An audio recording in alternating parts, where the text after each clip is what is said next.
صحبه أجمعين أما بعد. Bienvenue à tout le monde, Inch'Allah Ta'ala. Donc, on est encore dans le même point, donc, dans l'Aqidah al-Tahawiyya. On est encore sous l'Asma wa Sifat, donc les noms et les attributs d'Allah Subhanahu wa Ta'ala, l'unicité au niveau des noms et des attributs. Donc, on avait vu al-Tahrif, l'altération, dans le cours passé. Et on a vu ce qu'on appelle aussi al-Ta'til, le dénouement ou alors dépouillement des mots de leur sens. Rappelez-moi ce qu'on avait dit à propos de أولاً التحريف. Rappelez-moi ce qu'on a dit أولاً à propos de tahrif. Qui peut me rappeler ce qu'on a cité à propos de tahrif dans le cours passé?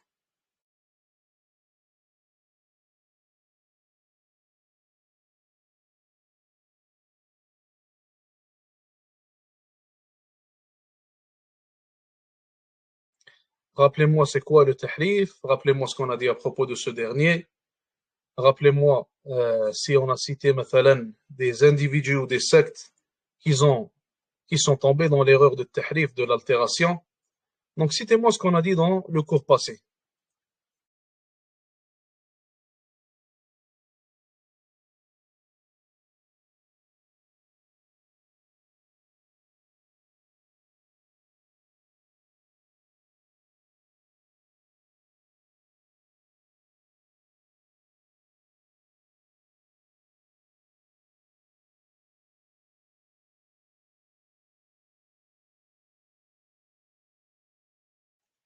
Tahrif, الإخوة, personne ne se rappelle. Regardez, on va relire ici. Il a dit التحريف, l'altération. C'est un procédé qui consiste soit à modifier la morphologie d'un mot, et ce de différentes manières, ou alors soit en niant le sens réel d'un nom, et de le remplacer par un autre sens. Et il a donné des exemples. Allah Azza wa Jal a dit ici, de plus, ses deux mains sont larges. Allah subhanahu wa ta'ala a cité ici qu'il a des mains, dans ce verset-là et dans d'autres versets. Donc, ceux qui ont appliqué ce qu'on appelle le tahrif, l'altération, ils ont répondu à ce verset en disant que Allah Azza wa Jal, donc à propos du verset où il a dit qu'il a des mains, ils ont dit que les mains sont des bienfaits. Donc, ils ont altéré le sens du mot main et ils ont cité qu'en réalité, le vrai sens de ce mot-là, c'est bienfait. Donc, ce sont des bienfaits et non pas des mains, comme il a été cité dans le verset. Donc, ça, c'est un exemple d'altération qu'il a cité ici. Il a dit que l'altération, elle peut être, donc, elle peut être un changement du mot qu'on a en face de nous. Donc, dans cet exemple-là, le mot main, c'est un changement complet du sens de ce mot-là. Il a dit que des fois, al-tahrif, des fois, l'altération va même les pousser à ne pas simplement changer le sens du mot, mais même à changer le mot en soi. Et d'ailleurs, on a cité un exemple dans le cours passé. Qui se rappelle de l'exemple qu'on a cité dans le cours passé à propos de ça? Qui peut me rappeler cet exemple-là? On a cité un exemple dans lequel, une erreur dans laquelle sont tombés les Asha'ira, cette erreur-là qui a été citée par Ibn al-Qayyim, rahimahullah, dans sa Nuniyya. Donc, les Asha'ira, ils ont dit quoi? Exactement, barakallahu fik. Allah Azza wa Jalla a dit, Ar-Rahmanu ala al-Arshi istawa. Les Asha'ira, ils ont dit, Ar-Rahmanu ala al-Arshi istawla. Ils ont dit le mot istawa ici, qui signifie qu'Allah Azza wa Jalla s'est établi, traduit.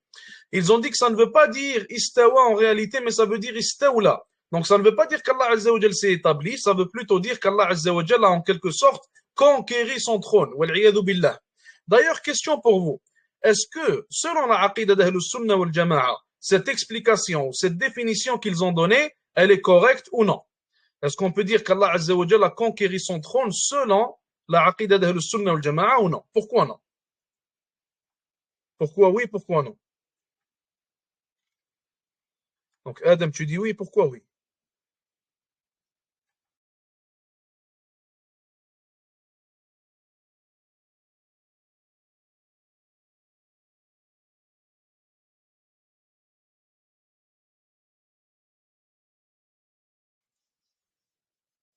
Jazakallahu khair. Ça ne marche pas. Ce n'est pas, c'est contraire complètement à la aqidah d'Ahlus Sunnah wal Jama'a.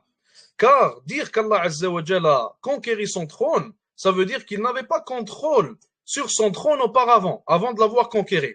Et ça, c'est complètement contraire à la aqidah d'Ahlus Sunnah wal Jama'a. Et subhanallah, des fois, subhanallah, les cœurs s'aveuglent. Donc, lorsqu'on suit une innovation, lorsqu'on est un innovateur, qu'Allah Azza wa Jalla nous en préserve, ainsi que tous les musulmans, parfois le cœur va s'aveugler et on va commencer à essayer de trouver toutes sortes de sorties pour pouvoir prouver la véracité de notre innovation, pour pouvoir essayer de faire passer cette innovation-là et faire croire aux gens qu'en réalité, notre innovation est la sunna. Même si parfois ça va nous pousser à dire des choses complètement illogiques, comme le fait de dire qu'Allah Azza wa Jal a conquéri son trône, ce qui est complètement contraire à ce que nous croyons en tant que musulmans. On croit qu'Allah Azza wa Jal est le créateur de toutes choses, ce qui fait en sorte qu'Allah Azza wa Jal domine toutes choses. Allah subhanahu wa ta'ala est au contrôle de toutes choses. Donc il n'a pas besoin de conquérir quoi que ce soit, subhanahu wa ta'ala. Sinon, quelle serait la différence entre nous qui disons, wal'iyadu billah, qu'Allah Azza wa Jal a besoin de conquérir son trône, et entre les juifs qui disent qu'Allah Azza wa Jal a eu besoin de se reposer après la création des cieux et de la terre. Donc ça ne marche pas tout simplement. Donc ça c'était pour al-tahrif, l'altération, al-tahrif. On a dit qu'il y a ce qu'on appelle al-ta'til. On a parlé du dénuement. Donc le dénuement des mots de leur sens qu'on appelle al-ta'til. Qu'est-ce qu'on a dit à propos de ça? Qui peut me rappeler brièvement, rapidement, ce qu'on a dit à propos de al-ta'til?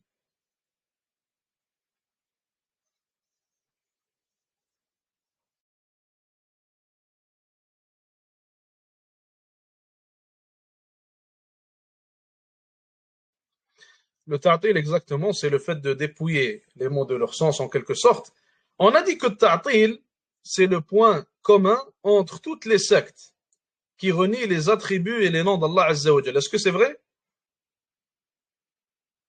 Est-ce qu'ils appliquent tous ce qu'on appelle le ta'til?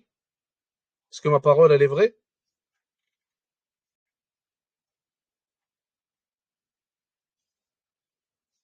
Exactement. Jazakallah khair. Ils font tous ce qu'on appelle le ta'til, donc ils dépouillent tous les attributs d'Allah Azza wa Jal de leur vrai sens, mais chacun le fait d'une manière différente. Comme on a dit, mathalan, l'Asha'ira, ils le font de la manière qu'on vient de voir, le Maturidiyya, ils le font d'une autre manière, donc Shia, l'Ithna Ashariya, eux aussi, ils vont dépouiller les attributs d'Allah Azza wa Jal de leur sens, donc chacun a sa manière. Et on a vu quelques manières, si je me rappelle bien, Wallahu A'lam, dans le cours passé. Rappelez-moi quelque chose. Est-ce qu'on a parlé du tafwir dans le cours passé? Est-ce qu'on a parlé de ce qu'on appelle le tafwir dans le cours passé? Ou alors est-ce qu'on en parle aujourd'hui si on a le temps, Inch'Allah? Est-ce qu'on a cité le tafwir ou pas encore?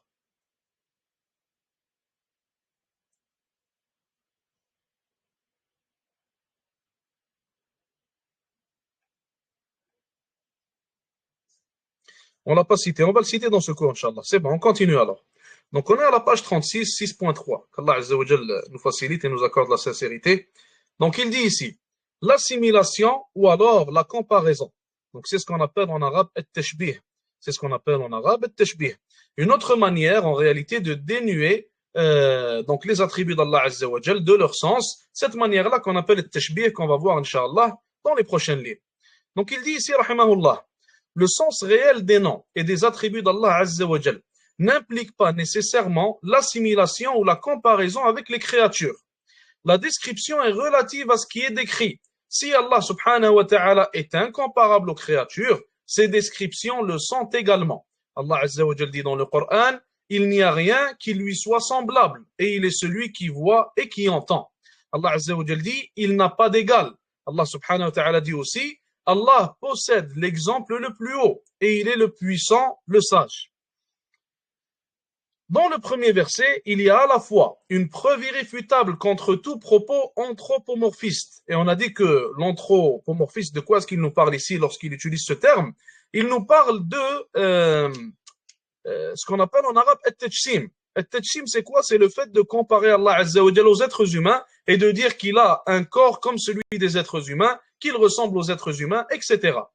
Donc, Allah Azza wa Jalla dit ici, il n'y a rien qui lui soit semblable. Et ceci est une preuve irréfutable contre les propos niant le sens réel des attributs d'Allah Azza wa Jal, car il ajoute par après, il est celui qui voit et qui entend parfaitement tout.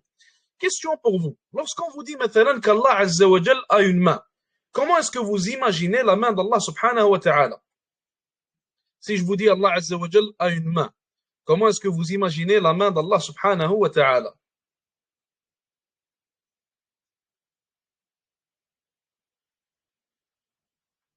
Voilà, bonne réponse. C'était un piège. Donc ceux qui ont répondu on n'imagine pas, c'est la bonne réponse. Qu'Allah Azza wa Jal vous récompense. Exactement, on n'imagine pas. Il n'y a pas quelque chose qui s'appelle on imagine la main d'Allah Azza wa Jal.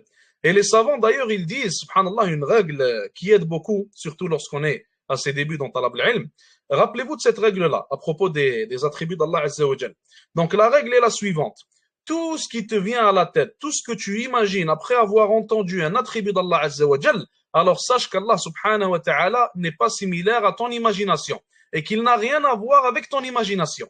Et ça, c'est une règle qui s'applique à toute imagination qui peut te venir dans la tête. Mathalan, lorsqu'on dit la main d'Allah Azza wa Jal, si tu as quelque chose qui te vient en tête, alors sache qu'Allah Azza wa Jal n'est pas comme cette chose-là. Si on te dit le visage d'Allah Azza wa Jal, si tu as une imagination qui te vient à la tête, sache qu'Allah Azza wa Jal n'est pas comme ce que tu viens d'imaginer. Si on te dit, mathalan, n'importe quel attribut d'Allah Azza wa Jal, et avec l'exemple qu'on a cité auparavant, et qu'Allah subhanahu wa ta'ala lui-même il cite ici dans ce verset-là. Donc Allah Azza wa Jal dit qu'il entend et il voit tout. Rappelez-vous que Allah Azza wa Jal il entend et que nous aussi les êtres humains on entend. Mais est-ce que on entend de la même manière qu'Allah Azza wa Jal entend? Certainement pas. Allah Azza wa Jal entend tout, Allah Azza wa Jal entend tout ce qu'il invoque en même moment, alors que l'être humain, son ouïe, elle est très limitée. Donc il ne peut pas entendre une personne qui est à quelques mètres de lui, alors qu'elle est juste à côté. Allah Azza wa Jal voit et l'être humain voit. Donc on a en commun l'attribut de la vue. Sauf qu'Allah Azza wa Jal, sa manière de voir n'est pas similaire à la nôtre. Awalan, elle est parfaite. Deuxièmement, la vue d'Allah Azza wa Jal ne se fatigue pas. Troisièmement, Allah Azza wa Jal voit tout. Quatrièmement, Allah Azza wa Jal voit tout en même temps. Cinquièmement, rien n'échappe à la vue d'Allah Azza wa Jal. Alors que nous, les êtres humains, certainement, notre vue, elle est limitée, notre vue, elle se fatigue. Certains d'entre nous, lorsqu'ils prennent de l'âge, leur vue se fatigue tellement qu'ils deviennent aveugles. Certains d'entre nous, il y a une chose qui est devant eux. Et ça arrive, subhanallah al-azim. Parfois, on cherche maintenant notre téléphone ou alors nos lunettes, excusez-moi, alors qu'elles sont devant nous. Et on est en train de regarder l'endroit où mes lunettes se trouvent ou alors mon téléphone et je n'arrive quand même pas à les voir. Donc ça, c'est en réalité des preuves qui nous clarifient la différence qu'il y a entre nos attributs et les attributs d'Allah Azza wa Jal. Donc même si on a le même attribut en commun, il faut savoir que la réalité de cet attribut, pour ce qui est du cas d'Allah subhanahu wa ta'ala et de notre cas, de notre personne, c'est complètement différent et ça n'a rien à voir. Donc même d'ailleurs, subhanallah, les attributs des êtres humains, mathalan, et des animaux. Lorsqu'on compare maintenant la vue de l'être humain avec la vue du chat, les deux manières de voir sont complètement différentes. Lorsqu'on compare maintenant l'ouïe de l'être humain avec l'ouïe de certains animaux, donc les deux vont être complètement différentes. Certains animaux ont une ouïe incroyable, ils entendent énormément de choses et ils entendent des choses qui sont très loin d'eux aussi. Donc entre les créatures elles-mêmes, les attributs vont différer et ne vont pas être similaires. Alors que dire d'une comparaison qui devrait être faite entre les attributs d'Allah Azza wa Jal et les attributs de ses créatures, subhanahu wa ta'ala. Donc ce genre de règle-là, ce genre de compréhension nous facilite la différence à faire entre nos attributs et les attributs d'Allah Azza wa Jal. Il continue en disant ici, cela dit, nier ou altérer le sens réel des noms et des attributs d'Allah Azza wa Jal n'est pas la bonne méthode pour échapper à l'anthropomorphisme. Les musulmans des 3 premières générations de l'islam en étaient conscients. Si tel était le cas, ils seraient les premiers avec les prophètes alayhi salatu wassalam à agir ainsi. Cependant, ils s'en sont tous tenus au sens réel, sans pour autant faire de comparaison entre le Créateur et la créature. Ils savaient de toute évidence que le point commun qui existait entre Allah et les humains était simplement au niveau du terme et non de la réalité des choses. Et mettez des lignes en bas de la réalité des choses, c'est ça qui nous importe. Même si le nom est similaire, la réalité de l'attribut ne l'est pas. Exemple, l'existence, c'est un point commun entre Allah et l'homme. Cependant, il y a une différence entre les deux existences. L'existence du Créateur, elle est nécessaire, celle de la créature, excusez-moi, contingente est possible. Donc, ce qu'il veut nous dire ici par l'existence du Créateur, elle est nécessaire, c'est qu'on dépend de l'existence d'Allah Azza wa Jal pour exister. Et il y a, d'ailleurs, subhanallah, il y a un athar qui est rapporté, Allah Ta'ala alam s'il est authentique ou non, mais son sens, Inch'Allah Ta'ala, on peut en bénéficier. Donc, il y a un athar qui est rapporté de Moussa alayhi salam, où il aurait demandé à Allah subhanahu wa ta'ala, il lui a dit, Allah, est-ce que tu dors? Allah Azza wa Jal a dit à Moussa alayhi salam de rester debout, éveillé toute la nuit, et de tenir un verre dans sa main. Donc, Moussa alayhi salam, il a obéi à Allah subhanahu wa ta'ala, il a fait ce qu'il lui a demandé, il a essayé de rester debout, éveillé toute la nuit, et il tenait un verre dans ses mains. Et le moment où il s'est fatigué, et le moment où il a perdu en quelque sorte, donc ses yeux se sont fermés, il a commencé à avoir sommeil, à ce moment-là, subhanallah, il a échappé le verre qu'il y avait dans ses mains. Et le bruit de l'éclat du verre, ça l'a réveillé, ça a réveillé Moussa alayhi salam. Par après, Allah Azza wa Jal, il a dit à Moussa alayhi salam, il lui a dit, si je m'endormais ne serait-ce qu'une seconde, c'est ce qui arriverait aux cieux et à la terre. Donc l'existence d'Allah subhanahu wa ta'ala, en réalité, elle est nécessaire pour les créatures. Sans l'existence d'Allah Azza wa Jal, personne ne pourrait exister, rien ne pourrait exister. Donc son existence, elle est nécessaire. Et ça, c'est l'une des différences que citent les savants. Excusez-moi, c'est l'une des différences que citent les savants entre l'existence d'Allah et l'existence des créatures, tout simplement. Une autre différence qu'on peut citer, c'est que l'existence d'Allah Azza wa Jal n'a pas été précédée par un début. Allah Azza wa Jal, il est là et il est le premier à être là et il n'a pas de début. Donc, comparé maintenant aux créatures, les créatures ont un début, les créatures naissent à un moment donné. Une autre différence, l'existence d'Allah Azza wa Jal n'a pas de fin, alors que l'existence de toute créature, elle a une fin. Donc, encore une fois, ceci vient appuyer cette explication. Elle vient appuyer, Inch'Allah Ta'ala, la différence à faire entre les attributs d'Allah Azza wa Jal et les attributs des êtres humains. Et qu'il faut différencier en réalité entre la réalité des attributs d'Allah subhanahu wa ta'ala et la réalité des attributs que possèdent les êtres humains, même si elles ont le nom en commun. Il continue en disant, d'ailleurs, ici, il nous parle de l'anthropomorphisme et il n'arrête pas de le répéter. Ce point-là, il est important. En réalité, ce qu'il essaie de nous dire ici, c'est que les Asha'ira, matalan, al-Jahmiya, al-Maturidiyya, toutes ces sectes-là, qu'ils ont altéré le sens des attributs d'Allah Azza wa Jal ainsi que de ses noms, subhanahu wa ta'ala, ils l'ont fait pour quelle raison? Ils l'ont fait car ils ne voulaient pas tomber dans l'anthropomorphisme. Ils ne voulaient pas tomber dans ce qu'on appelle at-tajsim, comme on l'a cité dans le cours passé. Donc, leur crainte de tomber dans cette innovation-là les a fait tomber dans une innovation qui est pire en réalité. Et leur exemple, subhanallah, il est similaire à l'exemple de roulette tekfir, de ceux qui sont extrémistes dans le tekfir. Donc, ceux qui sont extrémistes dans le tekfir, ceux qui ont fait le tekfir maintenant de Sahaba, donc les Khawarij qui sont apparus à l'époque de Sahaba, radiyallahu anhum, en réalité, si tu leur parles, si tu leur demandes pourquoi, qu'est-ce qui vous a poussé à faire le tekfir de Sahaba, radiyallahu anhum, tu verras que la raison qui les a poussés à faire le tekfir de Sahaba, c'était en réalité la crainte de tomber dans ce qu'on appelle le laxisme. Et tu vois que les laxistes, eux aussi, la raison qui les a poussés à tomber dans le laxisme, donc la cause qui les a fait tomber là-dedans, c'est leur crainte de tomber dans l'extrémisme. Donc, subhanallah, beaucoup parmi les sectes, en réalité, on va remarquer qu'ils sont tombés dans un extrême, donc dans l'un des deux extrêmes, que ce soit l'extrême droite ou l'extrême gauche, dû au fait qu'ils ne voulaient pas tomber à la base dans l'autre extrême.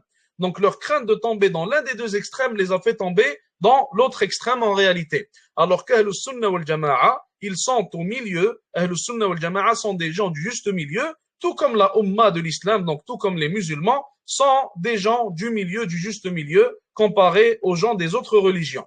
Et ça, Inch'Allah Ta'ala, je pense qu'il va en parler plus en détail, peut-être par après, donc dans la suite du livre. Est-ce que tout le monde, pour l'instant, comprend comment est-ce que la crainte de tomber dans l'anthropomorphisme les a poussés à tomber dans une autre innovation? Est-ce que tout le monde comprend ça pour l'instant? Est-ce que l'incident de Moussa, c'est un hadith? Honnêtement, je ne me rappelle pas. Je ne sais pas si c'est un hadith ou alors si c'est rapporté de l'Israéliyat. Pour le point de l'anthropomorphisme, est-ce que tout le monde m'a compris? Ou alors est-ce qu'on réexplique?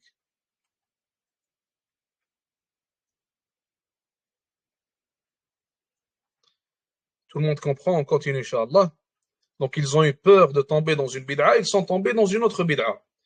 Et par après, ils ont commencé à... Donc, quand tu leur parles, mathalan, même aux Asha'ira d'aujourd'hui, aux Maturidiyya, donc tu leur parles, mathalan, ils vont commencer à te dire A'udhu billah, ils vont commencer à avoir leurs émotions qui prennent le dessus. Donc, tu vois qu'en réalité, ils ne voulaient pas tomber dans une certaine déviance. Et cette crainte excessive les a poussés à tomber dans une autre déviance. Et en réalité, ce genre de crainte-là doit être limité par Sharia. Ce genre de crainte-là doit être limité par la législation d'Allah Azza wa Jal. Donc, si tu as peur de tomber maintenant dans l'extrémisme, Tu vas voir dans le livre d'Allah Azza wa Jal ce qui est dit à propos de cet extrémisme-là, et tu vas voir dans le livre d'Allah Azza wa Jal quel est le juste milieu à suivre, et qu'est-ce qu'Allah Azza wa Jal t'a ordonné de suivre tout simplement.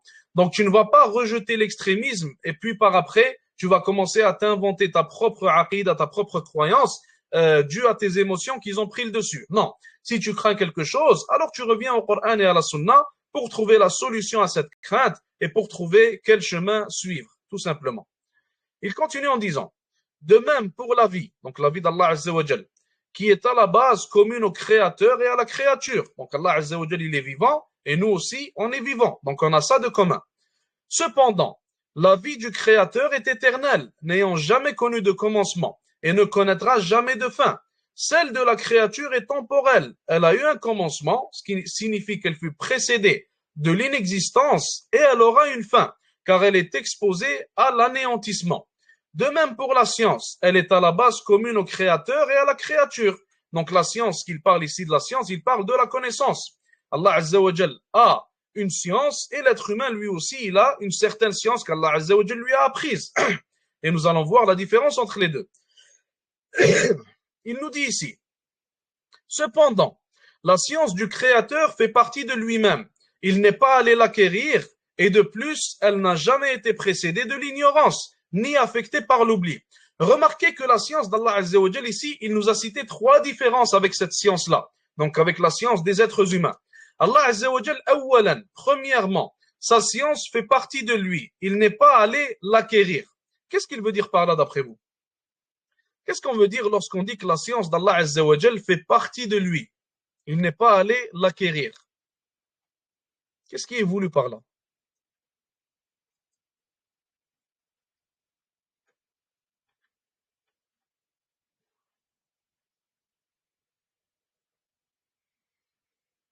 C'est un attribut, mais quelles sont les conséquences de ça?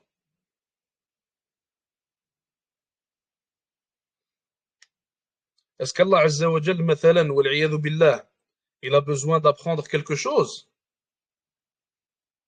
Est-ce qu'Allah Azza wa Jal, wal billah, il a besoin, mathalan, qu'il se passe un événement pour avoir une nouvelle expérience? Wal billah, certainement pas. Allah Azza wa Jal a déjà toute la connaissance. Allah Azza wa Jal a déjà connaissance de toutes choses. Donc la science d'Allah Azza wa Jal, il n'a pas eu besoin de l'acquérir, que ce soit dû à un événement, que ce soit dû à la recherche wal billah, de la connaissance, etc. Donc ça, c'est une première différence qu'il a citée entre la science d'Allah Azza wa Jal et celle des êtres humains. Une deuxième différence, regardez ce qu'il dit ici. Une deuxième différence, il dit ici, elle n'a jamais été précédée par l'ignorance.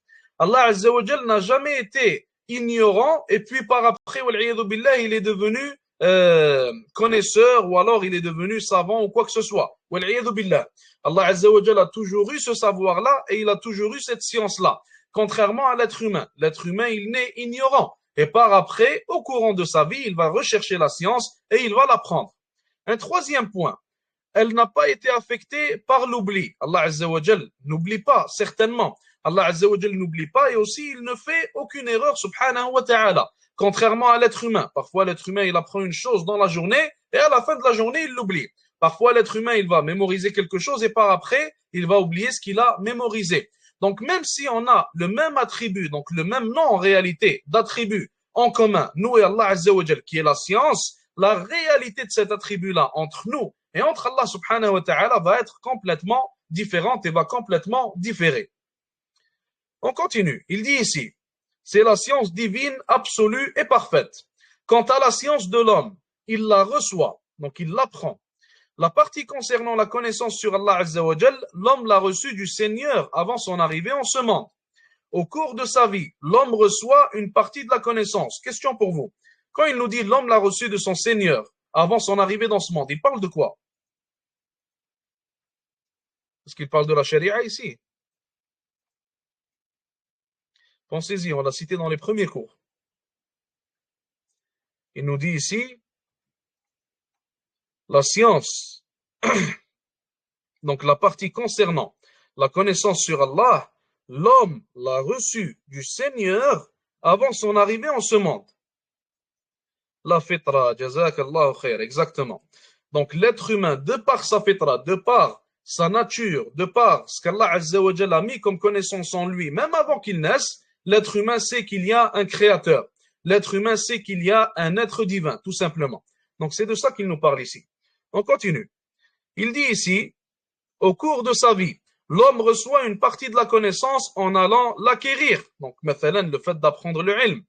Ainsi, l'être humain était au départ ignorant et le peu de connaissances qu'il aura acquis peut être affecté par l'oubli ou peut disparaître à jamais. Donc, normalement, après ça, on a compris ce qu'on appelle التشبيه. On a compris ce qu'on appelle التشبيه. التشبيه, c'est quoi? Il ne l'a pas cité de manière claire ici. التشبيه, c'est le fait de prétendre que l'être humain, ou plutôt que les attributs d'Allah Azza wa Jal, ressemblent aux attributs des êtres humains. Le fait de prétendre que la réalité de la vue d'Allah Azza wa Jal est similaire à la réalité de la vue des êtres humains. Et on a cité que ce n'est pas le cas. Ou alors, encore une fois, le fait de citer que la réalité de l'attribut de la vie qu'Allah Azza wa Jal possède est similaire à la réalité de l'attribut de la vie que les êtres humains, eux, possèdent. Et on a dit encore une fois que ce n'est pas le cas.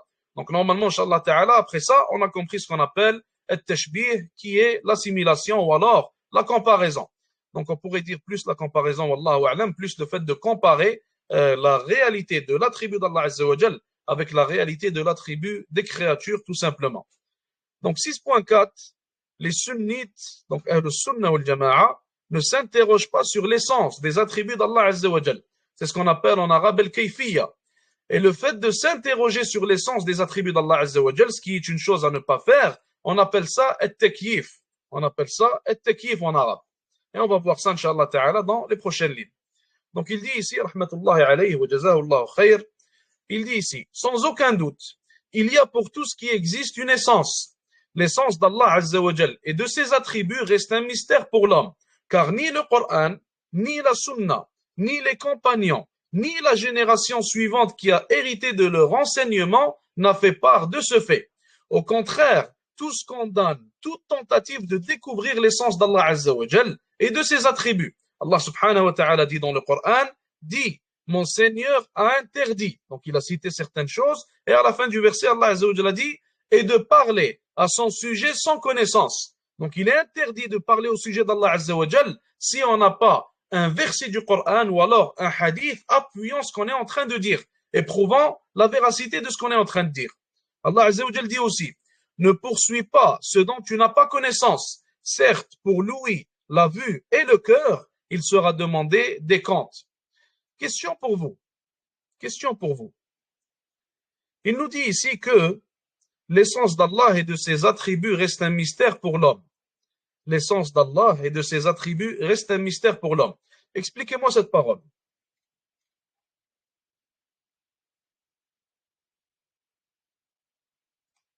Comment ça, l'essence d'Allah Azza wa Jal et de ses attributs reste un mystère pour l'homme? Nous, on sait très bien qu'Allah Azza wa Jal est au-dessus de son trône.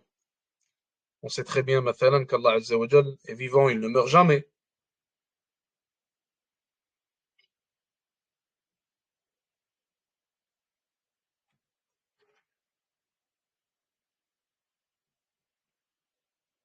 Expliquez-moi ça. J'attends vos réponses.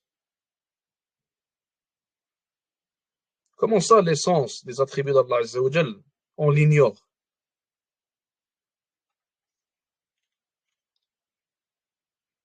Le frère, il dit le comment de ses attributs. Est-ce que tout le monde est d'accord?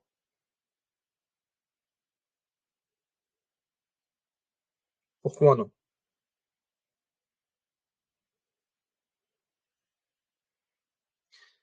Est-ce qu'on ignore le comment des attributs d'Allah Azza wa Jal? Oui ou non? Qu'est-ce que vous voulez dire? On va se mettre d'accord, regardez. Qu'est-ce que vous voulez dire par le comment des attributs d'Allah?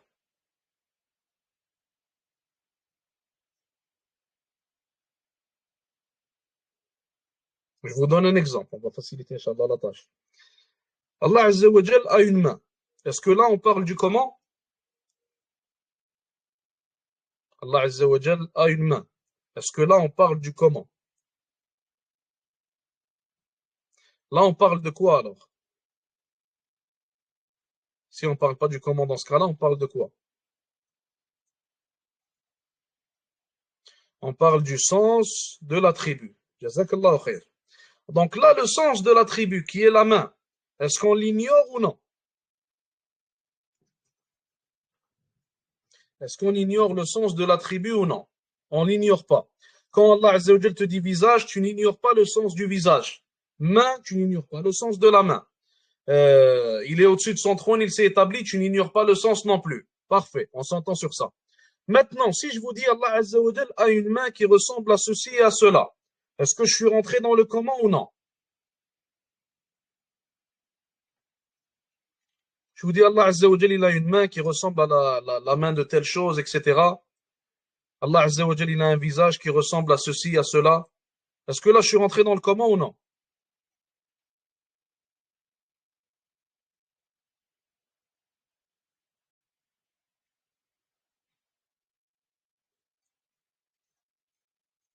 Voilà, là on est rentré dans le comment. Là on a commencé à expliquer, on a dépassé le sens de la main et on a commencé à expliquer la réalité de cette main-là. Du moment où tu commences à expliquer la réalité de l'attribut, tu es rentré dans le comment. Du moment où tu commences à parler de la manière dont l'attribut il est, à quoi il ressemble à telle chose, à tel truc, à telle créature, tu es rentré dans le comment à ce moment-là. Maintenant, on s'est entendu au début qu'on n'ignore pas le sens. Allah Azza wa Jal nous a clarifié le sens dans le Coran et dans la Sunna. Donc ça, on l'ignore pas. Et ça, c'est la première chose que je veux que vous gardiez dans votre tête. Et ça, c'est très important. On s'est entendu maintenant que le comment, on l'ignore. C'est vrai ou non? On peut appeler ça le comment, on peut appeler ça la réalité de l'attribut, on peut appeler ça l'essence de l'attribut comme il l'a appelé ici. Est-ce qu'on est tous d'accord qu'on ignore le comment de l'attribut? Oui ou non?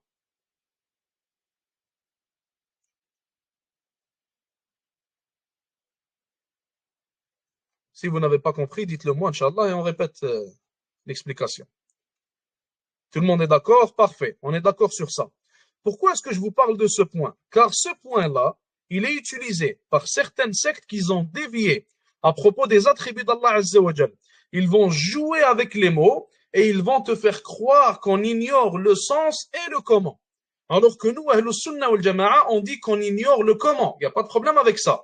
Mais on n'ignore pas le sens.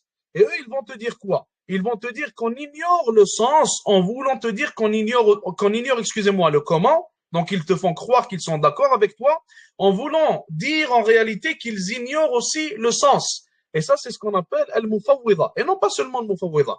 Donc, les gens du tafwid, et ça, il ne l'a pas cité dans le livre, je voulais le citer séparément, les gens du tafwid, il y a des gens qui font ce qu'on appelle le tafwid. Donc, on a vu le ta'til, on a vu le tahrif, on a vu le tashbih, et là maintenant on va voir un autre point qu'on appelle le tafwid. Qu'est-ce que le tafwid? Les gens du tafwid, quand ils vont lire qu'Allah Azza wa Jal il dit dans le Coran qu'il a une main, comment est-ce qu'ils vont comprendre le mot main? Ils vont dire que le mot main, ici, on ne connaît pas son sens. Allahu a'lam ce que main veut dire. Donc ils ne savent pas ce que le mot main veut dire. Et d'ailleurs, les gens du tafwid vont se diviser en deux types. Les gens du tafwid vont se diviser en deux types. On a le premier type qui sont al-maturidiyya. On a le premier type qui sont al-maturidiyya. Al-maturidiyya, qu'est-ce qu'ils vont dire? Ils vont dire que le mot main, on ne connaît pas ce qu'il veut dire. On ne connaît pas son sens, le mot main. Allahu a'lam ce que main veut dire dans ce cas-là. Donc le mot main, on n'a aucune idée de son sens. Ça, c'est al-maturidiyya. Les maturidis, c'est une secte qui existe encore et d'ailleurs qui est assez propagée dans beaucoup de pays. Donc, le Maturidiyya, ils vont dire quoi? Ils vont dire que le mot main, on ne sait pas c'est quoi son sens. Allahu Ta'ala a'lam. Ils vont lire main et ils vont te dire qu'on ne peut pas traduire, mathalan, le mot yad qui signifie main, on ne peut pas le traduire par main. Si on traduit, mathalan, le sens des versets du Coran en anglais ou alors en français, ils vont te dire qu'on va le traduire comment? On va le traduire avec yad, Y-A-D. Donc, on va réécrire ce qui est écrit en arabe. Pourquoi? Car selon eux, on ne connaît pas le sens du mot main. On ne connaît pas le sens du mot yad. Donc, dans leur cas, eux, est-ce qu'ils ignorent seulement le sens, le comment, excusez-moi, ou alors est-ce qu'ils ignorent le comment ainsi que le sens? Dans leur cas, ils ignorent quoi? Voilà, ils ignorent tout. Ils ignorent le comment que nous aussi on ignore, mais ils ignorent aussi le sens que nous on n'ignore pas. Vous comprenez? Et c'est là le piège en réalité. Quand tu vas parler avec eux, ou même quand tu vas lire leur livre d'ailleurs, ils vont essayer de jouer avec les mots. Certains d'entre eux, ils vont jouer avec les mots. Certains d'entre eux, ils vont essayer de te faire croire qu'ils ne connaissent pas le sens du comment. Mais en réalité, ce qu'ils veulent dire dans leur livre, c'est qu'ils ne connaissent ni le comment, ni le sens du mot. Et c'est là le danger en réalité. Donc si la personne ne sait pas, ne connaît pas cette secte-là, ne sait pas comment est-ce qu'il joue, il peut tomber facilement dans le piège. Et beaucoup de gens d'ailleurs sont tombés dans le piège. Il y a un deuxième type maintenant de mufawwida, un deuxième type de gens qui font ce qu'on appelle le tafwid. Et ces gens-là, lorsque tu vas leur parler, ils vont te dire, moi je suis athari. Ces gens-là, lorsque tu vas leur parler, ils vont te dire, moi je suis athari. Donc pourquoi est-ce qu'il va te dire je suis athari? Encore une fois, pour jouer avec les mots. Encore une fois, pour te faire croire qu'il est une chose qu'il n'est pas. Encore une fois, pour te faire croire qu'il a une aqidah qu'il n'est pas. Et beaucoup d'entre ceux qui font partie du deuxième type, prétendent suivre la aqidah de l'imam Ahmed. Donc ils prétendent être des Hanabila et ils prétendent suivre la aqidah de l'imam Ahmed. En réalité, ils ne suivent pas l'imam Ahmed, ils ne suivent pas ses élèves, ils ne suivent pas la plupart des grands savants Hanbali, mais plutôt ce qu'ils vont suivre, c'est quelques savants Hanbali qui sont tombés dans le tafwid. Ce qu'ils vont suivre, c'est quelques savants Hanbali venus après l'imam Ahmed qui sont tombés dans le tafwid. Et ils vont te dire qu'on suit le madhab Hanbali. Donc ils vont te faire croire que tous les Hanabila sont comme ça.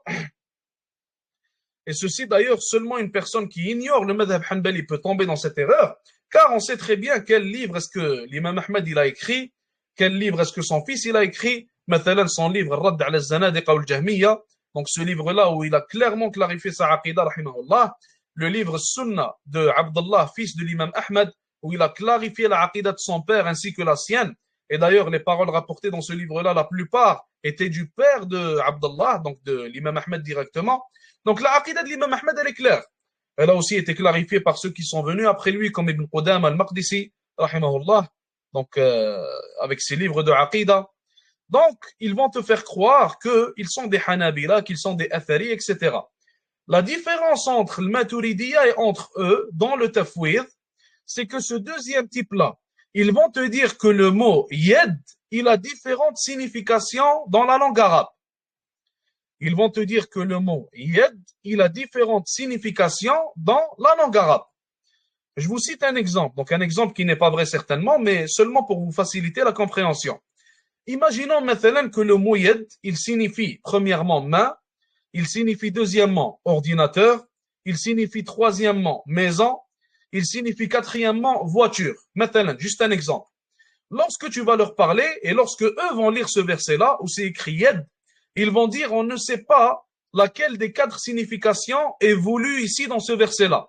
Est-ce qu'Allah Azza wa Jal il veut dire main? Est-ce qu'Allah Azza wa Jal veut dire ordinateur? Est-ce qu'il veut dire maison? Est-ce qu'il veut dire voiture? Allahu a'lam. Ils vont te dire dans ce cas-là on ne sait pas, on n'a aucune idée. Donc ça c'est certainement contraire à la langue arabe. Donc comme vous le savez déjà, Allah Azza wa Jal n'a pas révélé un Coran pour que son sens soit secret, mais plutôt Allah Azza wa Jal a révélé un Coran clair pour que son sens soit compris et appliqué par les êtres humains. Donc ça simplement, cette parole-là, elle suffit à invalider en réalité leur déviance. Donc ça c'est pour le deuxième groupe qui sont al-mufawwidha al-athariya soi-disant entre parenthèses, qui prétendent être des athari. Pour ce deuxième groupe-là, est-ce qu'ils ignorent le sens ou alors le comment ou alors les deux? Ce deuxième groupe-là, ils ignorent quoi? Est-ce qu'ils ignorent le sens ou alors le comment ou alors est-ce qu'ils ignorent les deux?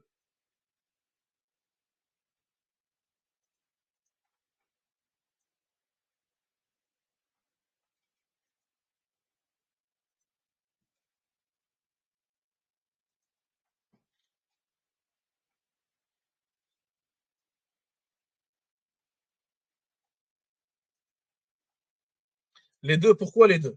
Expliquez-moi ça.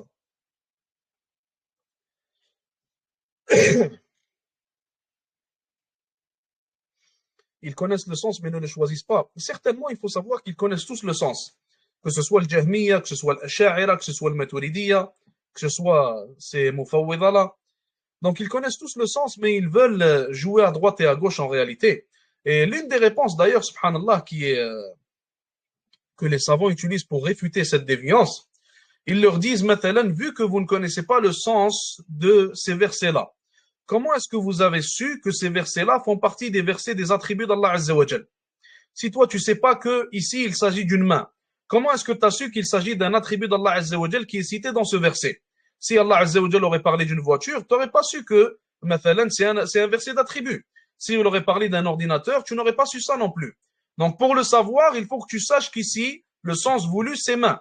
Alors, comment t'as su en réalité, si tu prétends ne pas savoir que le sens c'est main, comment t'as su que ce verset parle des attributs d'Allah Azza wa Jal?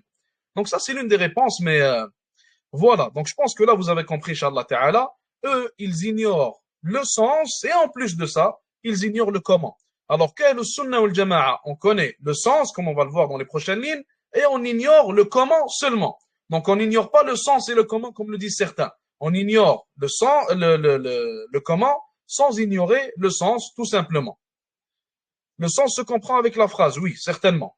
Le sens se comprend avec la phrase, donc il se comprend avec la langue arabe.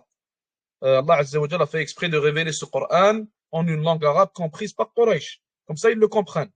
Donc, la manière dont ils l'ont compris, on le comprend de la même manière aussi. Il dit ici, certains membres des 3 premières générations de l'islam ont dit, lorsqu'un Jahmi te demande, certes, Allah descend au ciel de ce bas monde, mais comment descend-il? Tu lui réponds, Allah nous a informé qu'il descend, mais il ne nous a pas informé sur la nature de sa descente. Ici, où est la compréhension du sens? Rapidement. Ici, dans cette parole-là, qu'est-ce qui nous prouve que nous, on comprend le sens et qu'on ne comprend pas le comment? Où est-ce qu'on parle du sens dans cette phrase-là? Rapidement.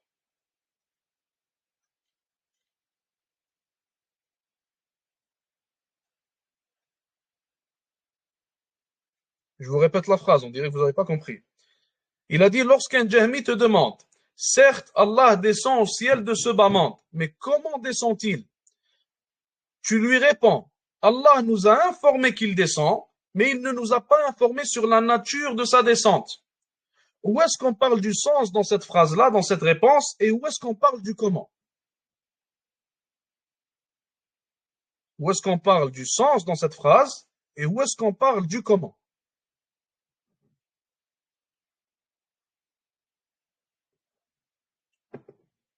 Exactement.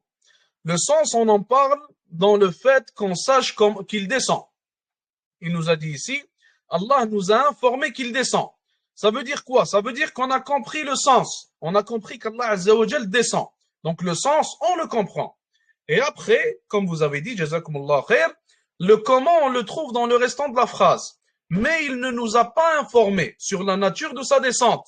Donc là, il ne nous a pas informé sur quoi? Sur le comment, sur la nature de sa descente, sur l'essence de sa descente, sur la réalité de sa descente, sur le comment de sa descente, tout simplement. Donc cette phrase-là, en réalité, elle nous démontre tout ce qu'on était en train de dire, elle le résume. On connaît le sens, et on l'a ici devant nous, et on ignore le comment, et on l'a dans le restant de la phrase devant nous. Et l'imam Malik, rahimahullah, il fut questionné. Donc, regardez ce qu'il dit ici. L'imam Malik, rahimahullah, fut questionné sur le verset suivant. L'infini miséricordieux s'est élevé au-dessus de son trône. Ar-Rahmanu ala al-arshi istawa. Comment s'est-il élevé? Donc quelqu'un est venu voir l'imam Malik, il lui a cité ce verset-là, il lui a dit comment est-ce qu'il s'est élevé? Comment est-ce qu'Allah Azza wa Jal s'est élevé au-dessus de son trône? L'imam Malik baissa la tête jusqu'à ce que la sueur apparut sur lui. Puis il leva la tête et il dit, l'élévation au-dessus du trône n'est pas une chose ignorée. Le comment est inconcevable et la foi en l'attribut est obligatoire. Et la question au sujet du comment est une innovation. Encore une fois, la même question pour vous.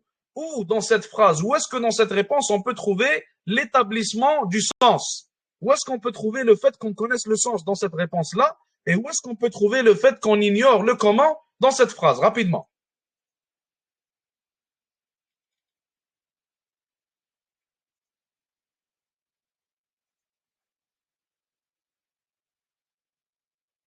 Mais où est-ce qu'on le trouve dans cette phrase-là? Qu'on connaît le sens dans cette phrase-là, dans sa réponse. Regardez, on va le relire. L'imam Malik, il a dit quoi? L'élévation au-dessus du trône n'est pas une chose ignorée. Le comment est inconcevable et la foi en l'attribut est obligatoire. Ici, il nous a cité qu'on comprend le sens et qu'on ignore le comment. Où est-ce qu'il a cité dans cette réponse qu'on comprend le sens?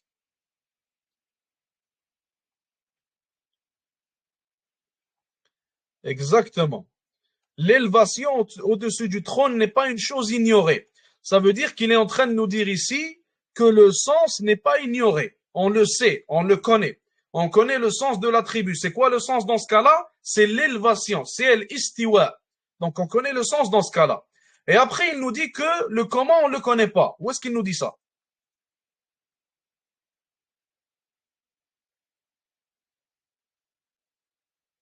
Où est-ce qu'il nous dit que le comment, on l'ignore dans le restant de la réponse? Voilà, le comment est inconcevable. Donc il te dit que tu connais le sens dans le début de la phrase, et après il te dit que le comment, il est inconcevable. On ne sait pas. Allah Azza wa Jal sait comment. Comment Allah Azza wa Jal s'élève, Allahu A'lam, on ne sait pas, c'est inconcevable. Allah Azza wa Jal, son visage ressemble à quoi? Allahu A'lam, c'est inconcevable. La main d'Allah Azza wa Jal ressemble à quoi? Allahu A'lam, c'est inconcevable. Donc, et la foi en l'attribut est obligatoire. Et la foi en cet attribut-là, elle est obligatoire tout simplement. Et la question au sujet du comment est une innovation. Et d'ailleurs, c'est cette innovation-là qui a poussé, comme on l'a vu tout à l'heure, ceux qui ont dévié à dévier, tout simplement. Le sens de l'élévation n'est pas ignoré, car il est exprimé en langue arabe. La raison ne peut parvenir à connaître la nature de l'élévation divine, car on ne peut saisir l'essence d'une chose que selon ce qui suit. Première manière pour la saisir. Soit parce que la chose fut observée et identifiée, ou parce que quelque chose d'identique fut observé et identifié, et à laquelle il est possible de se référer et de la comparer pour l'identifier. Donc il nous dit ici que pour comprendre l'essence de quelque chose, il faut soit qu'on l'ait vu, ou alors qu'on ait vu une chose qui est semblable à celle-ci. Est-ce que l'un d'entre nous a vu Allah Azza wa Jal pour connaître l'essence de ses attributs? La réponse est non. Est-ce que l'un d'entre nous a vu quelque chose de similaire à Allah Azza wa Jal pour comprendre l'essence des attributs d'Allah? La réponse, encore une fois, c'est non. La deuxième manière, soit parce qu'il existe une information authentique à ce sujet. Cela dit, lorsqu'il s'agit de l'essence de l'attribut d'Allah Azza wa Jal, personne n'y a assisté, ni assisté à quelque chose de semblable. Il dit que la deuxième manière pour comprendre l'essence des attributs d'Allah Azza wa Jal, c'est qu'on ait une information authentique à ce sujet-là. Qu'Allah Azza wa Jal nous ait révélé l'essence de ses attributs. Est-ce qu'Allah Azza wa Jal nous a révélé dans le Coran ou dans la Sunna la description de l'essence, de la réalité de ses attributs? La réponse est non. Pour ça qu'il n'y a aucun moyen de les savoir. Cela parce qu'Allah Azza wa Jal est unique en son genre. Il a dit subhanahu wa ta'ala, il n'y a rien qui lui soit semblable. Troisième manière, il dit ici, soit parce qu'aucune information authentique n'est parvenue à son sujet ou au sujet d'un de ses attributs. Il faut donc croire en l'attribut tel qu'il est signifié en langue arabe et s'abstenir de toute question sur son essence. En réponse à un Mu'tazili qui lui a demandé d'expliquer l'essence d'un attribut d'Allah, l'imam Ahmad ibn Hanbal, rahimahullah, il a répondu en disant, dis-moi comment est Allah, je te dirai comment est son attribut. La nature de l'attribut est relative à la nature de son auteur. Si l'essence d'Allah est inconnue par les créatures, l'essence de ses attributs divins est également inconnue. Donc c'est très simple, je pense que tout le monde a compris, Inch'Allah Ta'ala. Si tu ne peux pas décrire Allah Azza wa Jal, tu ne peux pas décrire sa main, tu ne peux pas décrire la manière dont il s'élève, tu ne peux pas décrire la manière dont il descend au premier ciel, tu ne peux pas décrire son visage, etc. Mais tu peux comprendre le sens du mot visage en arabe, le sens du mot main en arabe, le sens de descendre en arabe, le sens de s'élever en arabe, etc. Donc c'est une élévation telle qu'on connaît selon la langue arabe, mais sa réalité reste inconnue pour nous, car la réalité d'Allah Azza wa Jal reste inconnue pour les créatures, car Allah subhanahu wa ta'ala ne nous a rien révélé pour nous décrire cette réalité-là, tout simplement. Et on finit avec ça pour aujourd'hui. Jazakumullahu khair. وصلى الله وسلم وبارك على نبينا محمد والسلام عليكم ورحمة الله وبركاته